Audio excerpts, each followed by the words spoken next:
Tonight on this Easter Sunday, we're going to take you to a place outside our world. It's not Mars or Venus, but it might as well be. It's a remote peninsula in northern Greece that millions believe to be the most sacred spot on Earth. It's called Mount Athos, and prayers have been offered here every day with no interruption for more than 1,000 years. It was set aside by ancient emperors to be the spiritual capital of Orthodox Christianity, and has probably changed less over the centuries than any other inhabited place on the planet. The monks come here from all over and do everything they can to keep what they call the world far away. Not surprisingly, journalists are not exactly welcome. For more than 2 years now, we've been corresponding, negotiating, and frankly pleading for an invitation, but ran into one monastic wall after another.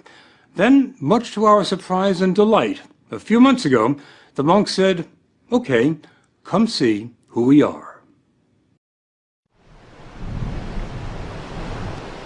This Byzantine cross marks the border between Mount Athos and the 21st century. The monks come here, as they always have, for the beauty, the tranquility, and the isolation. But most of all, for this.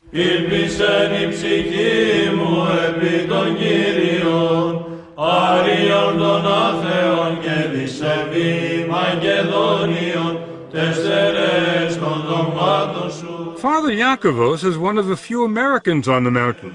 He's been here more than half his life. You have to understand the words that we're saying in today's liturgy are the same words that Christ was saying, the same words that saints from the 1st century, the 2nd century, the 3rd century, the 4th century. And nothing has changed in Orthodoxy since then.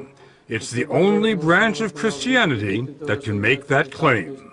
Father Eliseos is the abbot, the top man, at Simonos Petros, one of the 20 monasteries.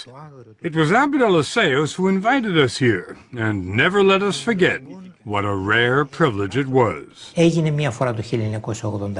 It happened once, in 1981. The last time you invited a television crew here was 1981. Correct. We weren't going to invite you, but your persistence convinced us to open the door.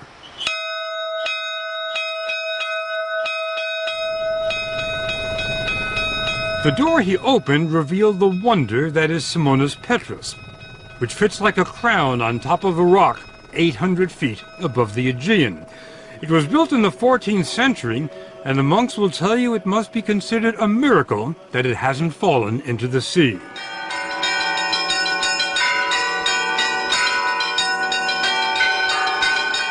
There are 20 monasteries on Mount Athos. Some look like medieval fortresses.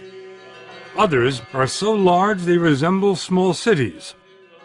They rise from virgin forests and line the coast, shrouded in mist. There's nothing on this 130-square-mile peninsula other than monasteries and monks. Nothing. We expected Mount Athos to be a quiet place, but we couldn't have imagined how quiet until we were dropped off here. The silence is only broken by the occasional tapping on a chiseled piece of chestnut. It's a call to prayer, and it started being used here before there were bells. Οι άνθρωποι που βρίσκονται εδώ έχουν ένα και μοναδικό σκοπό. The monks here have one goal, and that is how to get closer to God. Father Serapion wanted us to understand that there is no place on earth closer to heaven than Mount Athos. Μόνο πάνω από 1000 εκκλησίες κάθε μέρα κάνουν θεία λειτουργία. Every day, 1,000 divine liturgies are celebrated on the peninsula. Είναι μοναδικό. It's unique in the world and in the Orthodox Church. Exactly what makes it unique. Ο απόλυτος τρόπος της ζωής των μοναχών. It's the absolute way of life of the monks. It's a Spartan way of life, but all the monks we talked to said they never want to leave, not even for a day. So they try to be self-sufficient. They grow their own fruits and vegetables, do their own tailoring, and when they get sick, there's an in-monastery doctor, Father Imolaos, who's not very busy because the monks are in excellent shape. There's remarkably little cancer, virtually no heart disease or Alzheimer's. They must be doing something right in addition to drinking wine at 9 in the morning. They eat 2 meals a day. There's what they call the first meal, which lasts 10 minutes, and the second meal, which lasts 10 minutes. There's no meat and no dinner table conversation. The only sound, a monk reading from sacred texts. We were surprised by how busy the monks are. When they're not praying, they're working. Father Theodosius, born a Lutheran in Germany, is a mechanical wizard who has given the monastery continuous electricity and occasional hot water. Many Christians in the world, they are looking for the original church, for the ancient church. You think this is the closest to the original church? Yes. When you come to Orthodoxy, you will see it has everything you ever sought for. Father Averkios takes care of the ancient footpaths here. He clears the trails. We went with him on what was for us an exhausting hike on the hills above the monastery. It wasn't tough for him, though. He says that after decades of roaming the world, this is his path. I've been to many places. Tell me where. From Switzerland, of course, from Sweden, Finland, Spain, Portugal, Singapore, Australia, and Texas. Texas. How did you like Texas? I liked very much. I liked mostly the people. Now, with all the traveling you've done, how did you end up here? I was searching for a way of life. I can give all of myself to that.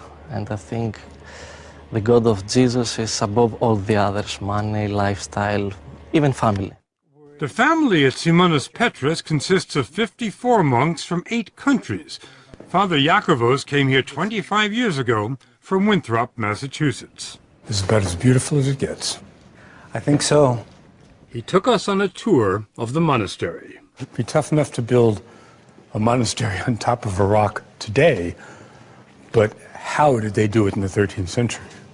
You know, that's something which even modern-day architects are amazed at.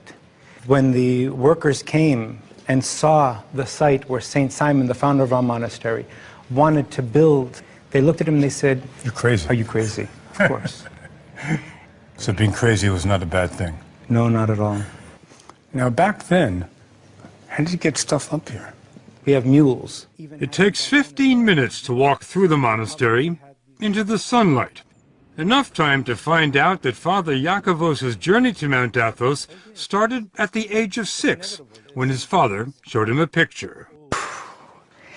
It was just so impressive, and I turned around and I said to him, "Dad, you know, I don't think that I'm going to be able to believe that somebody lives in that building until I step on those balconies myself."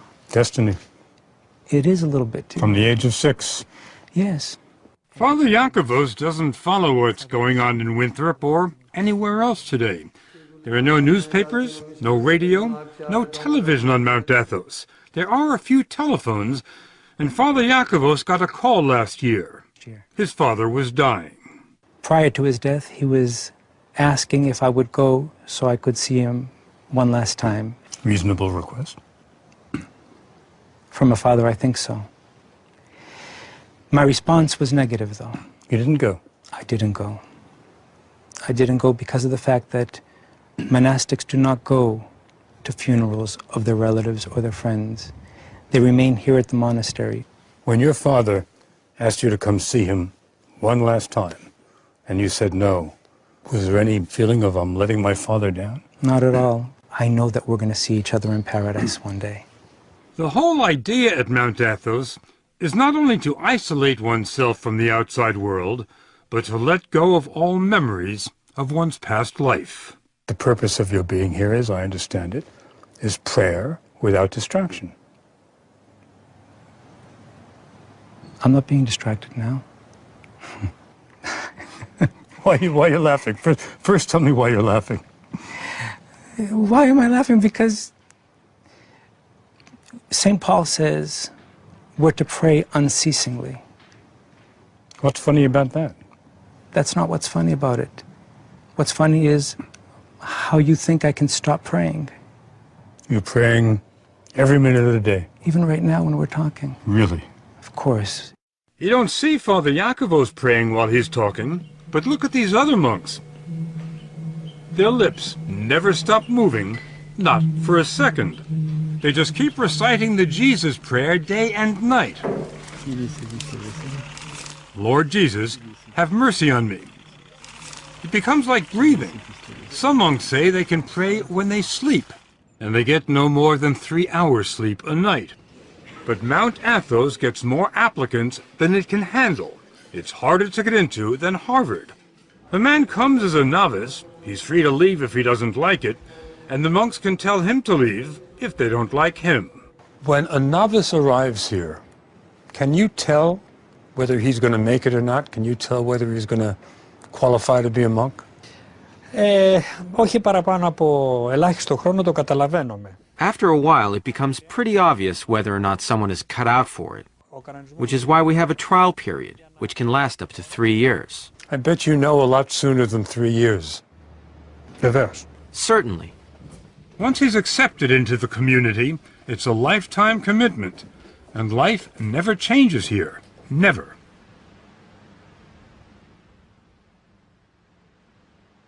Every day at 3 in the morning, a single bell rings, informing the brothers that it's time to stop praying on their own and start praying in church.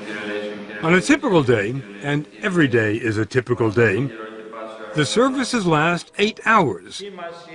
The monks say it's an 8-hour conversation with God, a dress rehearsal for eternity.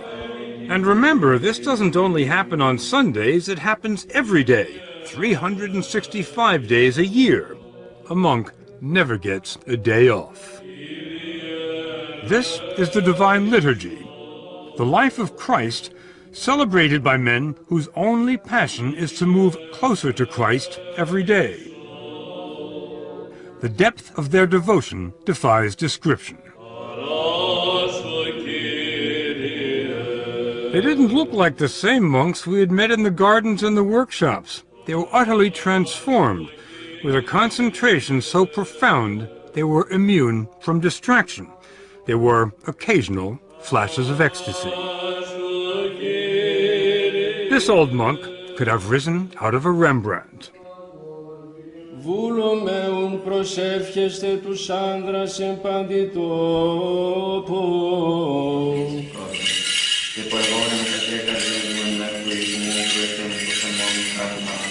There are no musical instruments in the church, just chanting. Chanting without end.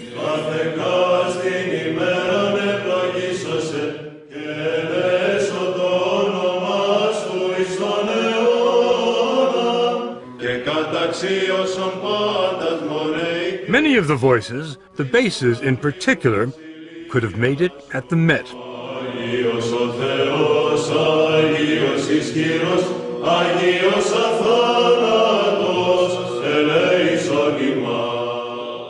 We didn't understand the words. We didn't really have to. This phrase we knew.